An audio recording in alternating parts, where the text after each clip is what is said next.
అందరికీ నమస్కారం. వేణుమాధురి కాస్మిక్ ఛానల్కు స్వాగతం.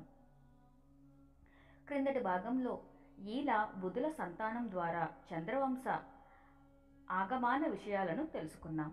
ఇప్పుడు వారి పుత్రుడైన నహుషుడి గురించి ఇంకా దేవతల అసురుల మధ్య వివాదం గురించి తెలుసుకుందాం. చక్రవర్తిగా ఉండి కొండ చిలువగా మారిన నహుషుడు బుధ ఈల సంతానంలో వాడైన నహుషుడు గొప్ప చక్రవర్తి అయ్యాడు. ఒకసారి దేవలోకంలోని చంద్రుని రాజభవనానికి అతడిని ఆహ్వానించారు. ఇంద్రుడికి ఎక్కడికో వెళ్ళవలసి వచ్చినందున కొద్ది సమయం నా దేవలోకాన్ని చూస్తూ ఉండు, చక్కగా పరిపాలించు, ఇక్కడే ఉండి ఆనందించు అని నహిషుడిని కోరాడు. ఇంద్రుడు వెళ్ళిన వెంటనే నహిషుడు ఆ చిన్న బాధ్యతకే గర్వం ఎక్కువై ఇంద్రుని ఆసనంపై కూర్చుని తనకు కావలసిన అప్సరసలను పిలిపించాడు. అంతటితో ఆగలేదు. ఇంద్రుని భార్య అయిన సచీదేవి మీద కన్ను వేశాడు. ఇప్పుడు నేను సింహాసనంపై కూర్చున్నాను, నేనే ఇంద్రుడిని, నువ్వు నా దానివి అంటూ బలవంత పెట్టడం ఆరంభించాడు. సచీదేవి ఎన్నో విధాలుగా అతనిని తప్పించుకోవటానికి ప్రయత్నం చేసింది. కానీ నహిషుడు వదలలేదు. సచీదేవి, నువ్వు ఇంద్రుడివే, సప్తఋషులు నిన్ను పల్లకీ మీద మోసుకొని నా దగ్గరికి తీసుకువస్తే నేను నీ దానిని అని షరతు పెట్టింది. నహుషుడు తనను పల్లకీ మీద మోసి సచీదేవి దగ్గరకు తీసుకువెళ్లమని సప్తఋషులను ఆజ్ఞాపించాడు. వారు అలాగే చేశారు. నహుషుడు పూర్తిగా గర్వంతో పేట్రేగిపోయాడు. ఆవేశంలో ఉన్నాడు.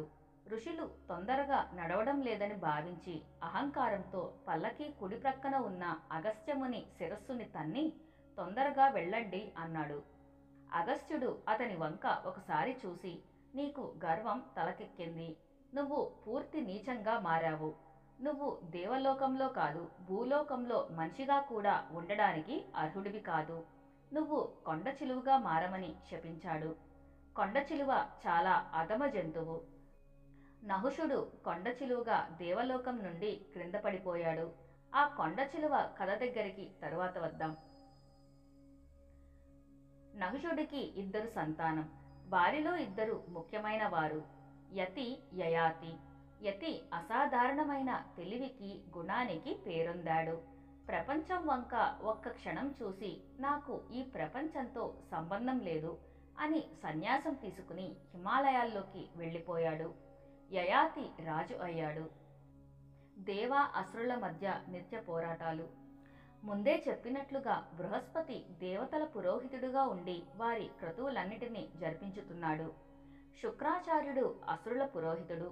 గంగా తీరంలో దేవాసురులు నిరంతరం పోట్లాడుకునేవారు. దేవతలు పై ప్రాంతాల నుండి దిగువలోకి రావటానికి, అసురులు ఎడారి నుండి భారతదేశంలోని సారవంతమైన ప్రదేశంలోకి చేరుకోవటానికి ఈ యుద్ధాలు. ఈ నిరంతర యుద్ధంలో శుక్రాచార్యుని వల్ల అసురులకు పైచేయి ఉండేది. ఎన్నో సామర్థ్యాలతో పాటు ఆయన దగ్గర సంజీవిని ఉంది. ఈ మంత్రంతో యుద్ధంలో చనిపోయిన వారిని ఆయన తిరిగి బ్రతికించగలడు. ప్రతిరోజు యుద్ధంలో చనిపోయిన అసురులందరినీ శుక్రాచార్యుడు తిరిగి బ్రతికించేవాడు. రెండో రోజు మళ్లీ వారు యుద్ధంలో పాల్గొంటారు. చనిపోయిన సైన్యం తిరిగి బ్రతుకుతూ ఉంటే ఇటువంటి సేనతో యుద్ధం చేయడం దేవతలకు కష్టంగా ఉంది. శుక్రాచార్యులు వారిని మళ్లీ బ్రతికిస్తున్నారు. దేవతలు నిరాశ చెందారు.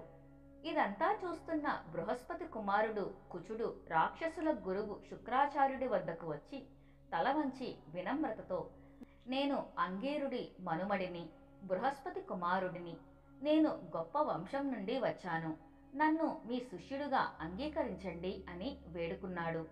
అసురులు, ఇతడు శత్రుకూటమికి చెందినవాడు, సంజీవిని రహస్యం నేర్చుకోవడానికే వచ్చాడు, వెంటనే చంపేద్దాం అని శుక్రాచార్యుని హెచ్చరించారు. శుక్రాచార్యుడు, ఈ పిల్లవాడు మనకు హాని చేయలేదు, నా శిష్యునికి కావలసిన అర్హతలు ఇతడిలో ఉన్నాయి, నేను ఇతడిని తిరస్కరించలేను అని సమాధానమిచ్చాడు. అర్హుడైన విద్యార్థిని తిరస్కరించడం ఆ రోజుల్లో ధర్మం కాదు. కచుడుని శిష్యునిగా శుక్రాచార్యుడు అంగీకరించారు. అతడు మంచి శిష్యుడిగా రాణించాడు. గురువుకి కావలసిన సేవ చేస్తూ సూచనలను పాటిస్తూ ప్రతి విషయంలోనూ అతను పాలుపంచుకున్నాడు.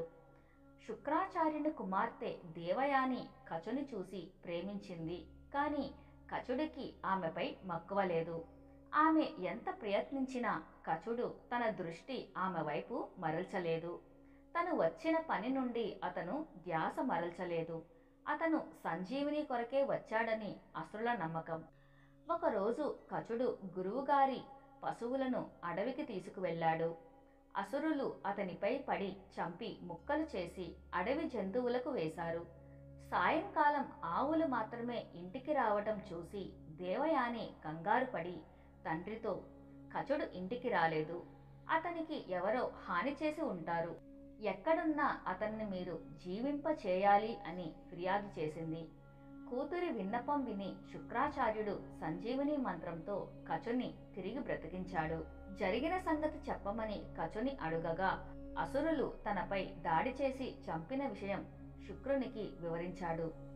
శుక్రాచార్యుడు, నువ్వు శత్రువుల తరపు వాడివని అసురులు నిన్ను ఇష్టపడరు. అయినా నేను నిన్ను శిష్యుడిగా అంగీకరించాను, జాగ్రత్తగా ఉండు అని హెచ్చరించాడు. కొద్ది రోజుల తర్వాత కుచుడు ఉదయం పూజకు పూలు తేవడానికి వెళ్ళాడు. అసురులు కచుడిని పట్టి చంపి అతని ఎముకలను మాంసాన్ని రుబ్బి సముద్రపు నీటితో కలిపి అవయవాలతో రుబ్బి కొంత శుక్రాచార్యుని మద్యంలో కలిపారు. ఇది తెలియక శుక్రాచార్యుడు ఆ మద్యం సేవించాడు. సాయంకాలం వరకు తిరిగి రాని కచుని గురించి దేవయాని వాకబు చేసింది. కానీ శుక్రాచార్యుడు కచుని చావు విధి నిర్ణయంలా ఉంది. ఇతను పలుమార్లు చంపబడుతున్నాడు. ఎక్కువ మార్లు తిరిగి బ్రతికించడం మంచిది కాదు. ఉన్నత కుటుంబంలో పెరిగి జీవితపు లోతులు తెలిసిన నీ వంటి తెలివిగల వ్యక్తి చావు బ్రతుకులకు చలించకూడదు. ఇది ప్రతి జీవి ఎదుర్కోవలసిన సత్యం. అతడిని మరణించనివ్వు అని ఓదార్చాడు. కానీ దేవయాని దుఃఖంతో, కచుడు తిరిగి రావాలి, లేకపోతే నేను చెరువులో దూకుతాను అని తండ్రితో అన్నది. అలా జరగటం ఇష్టం లేక శుక్రాచార్యుడు చివరిగా ఒకసారి బ్రతికిస్తాను అని ఒప్పుకున్నాడు.